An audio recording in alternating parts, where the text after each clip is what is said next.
Stéphane Roussel, je suis professeur au département de sciences politiques de l'Université du Québec à Montréal et titulaire de la chaire de recherche du Canada en politique étrangère et de défense canadienne.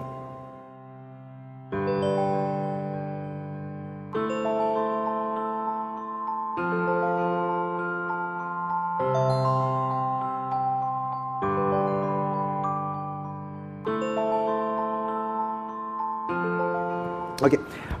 Le sujet de l'Arctique est devenu quelque chose qui est beaucoup plus étudié, beaucoup plus suivi depuis une dizaine d'années et de manière très soutenue depuis 5 ans, essentiellement en raison des changements climatiques, du réchauffement de la planète qui a un impact direct sur la situation dans l'Arctique. Si on veut voir un endroit dans le monde où il y a des changements, si on veut voir l'impact concret des changements climatiques, c'est d'abord dans l'Arctique qu'on le voit.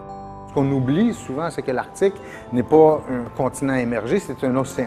Littéralement, on a un nouvel océan qui est en train d'apparaître et avec toutes les conséquences géopolitiques que ça entraîne. Dans un monde comme ça, de scénarios ouverts, tout est possible et on peut aller des scénarios les plus optimistes aux scénarios les plus pessimistes quant à la suite des choses. Qu'est-ce qui va se passer dans la région?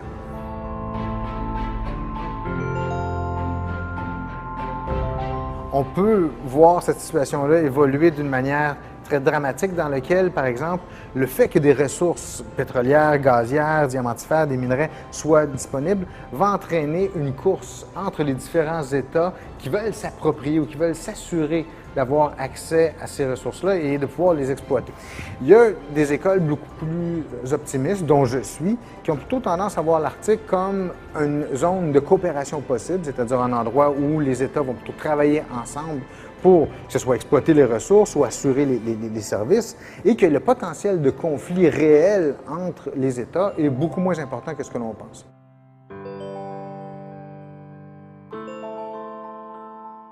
C'est une des très rares fois dans l'histoire, et en fait, il faut remonter au début du 20e siècle pour trouver un cas semblable, une des très rares fois où vraiment le territoire canadien est en jeu d'une manière significative et que ça soulève autant de passion. Pour le gouvernement Harper, en fait, mais ce serait vrai pour plusieurs partis politiques, l'Arctique est une cause parfaite. C'est-à-dire que, d'une part, les Canadiens se retrouvent, ils sont très attachés à l'Arctique, ils s'identifient à l'Arctique.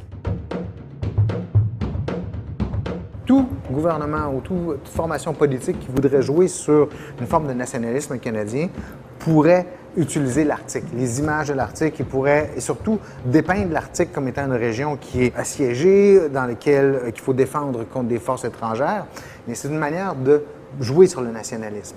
Pour un gouvernement conservateur en particulier, pour un gouvernement qui met l'accent beaucoup sur la loi et l'ordre, sur la répression du crime, sur le contrôle de la société, c'est une cause qui est parfaite parce qu'on peut dire on défend le territoire canadien contre des menaces étrangères et donc il faut s'armer, il faut s'équiper, il faut être présent sur le terrain.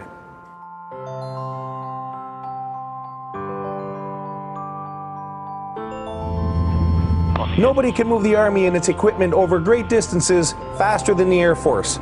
When it comes to large-scale operations like Opnanuk 10, the Air Force played a key role in projecting the Army into remote areas of Canada's Arctic.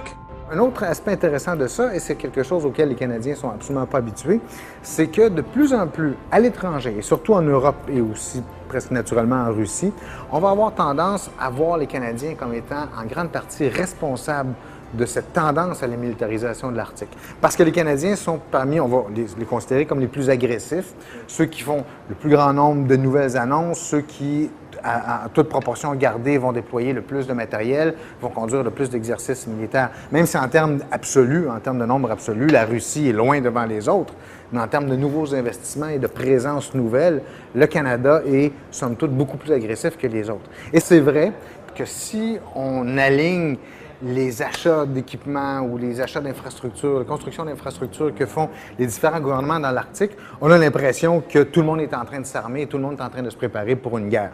Il faut d'abord garder à l'esprit que c'est une zone absolument immense, l'Arctique, et l'Arctique canadien. Si on parle seulement de l'Arctique canadien, on parle d'un territoire de 4 millions de kilomètres carrés, ce qui est énorme.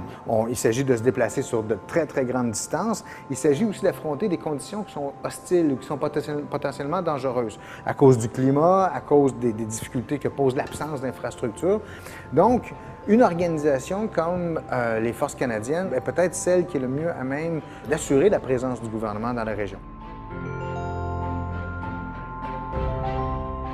Au cours des dernières années, le gouvernement canadien a pris un certain recul par rapport au Conseil de l'Arctique et a tendance plutôt à privilégier des discussions qui concernent uniquement les 5 États riverains autour de l'océan Arctique, c'est-à-dire le Canada, bien entendu, les États-Unis, la Russie, le Danemark et la Norvège. Donc, laissant de côté un certain nombre d'États et surtout aussi les participants et les observateurs au Conseil de l'Arctique. Ce qui est perçu comme un geste un peu curieux de la part d'un État qui est si commis au multilatéralisme puis aux organisations internationales. Donc, de vouloir revenir à une forme de négociation derrière des portes closes qui réunit un petit groupe d'États.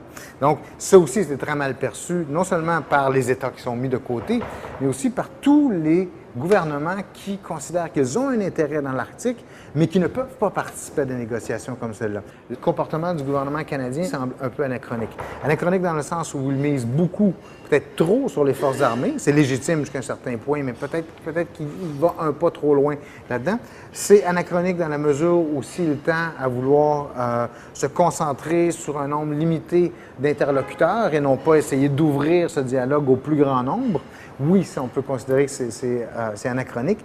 Et d'une manière, même tout ce débat au Canada sur la souveraineté du Canada dans l'Arctique, ce discours qui présente le Nord canadien comme étant assiégé ou comme étant l'objet de convoitises par d'autres gouvernements, ça aussi, ça semble un peu anachronique au sens où c'est comme une espèce de crainte qu'on pouvait avoir à une autre époque, mais qui au 21e siècle est peut-être un peu dépassée.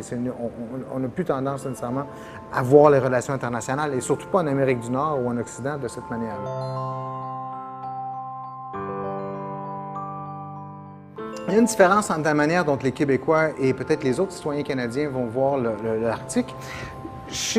Au Canada anglais, on a plus tendance à voir l'Arctique justement comme étant un problème de souveraineté où il faut contrôler le territoire, alors que dans l'opinion publique québécoise, on va plus mettre l'accent sur les questions économiques, mais surtout environnementales. Le problème de l'Arctique, c'est d'abord et avant tout un problème environnemental pour les Québécois, ce qui crée une petite différence dans les opinions publiques québécoises et canadiennes. Mais dans les deux cas, c'est très clair que et les Canadiens et les Québécois aiment l'Arctique.